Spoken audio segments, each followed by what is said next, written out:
এত সুন্দর surprise. Will you marry me?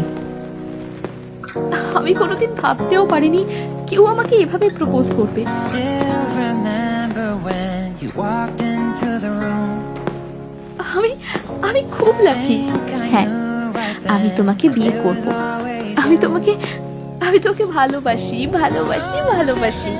আমিও তোমাকে ভালোবাসি ভালোবাসি ভালোবাসি ভালোবাসি। আজ নতুন বছরের প্রথম দিনে এই অগ্নিকে সাক্ষী রেখে আমি তোমাকে স্ত্রী রূপে বরণ করলাম রাই। আমিও তোমাকে আজ থেকে আমার স্বামী হিসেবে মেনে নিলাম। রাই, Don't wanna waste another minute without you, and I will love you in the dark.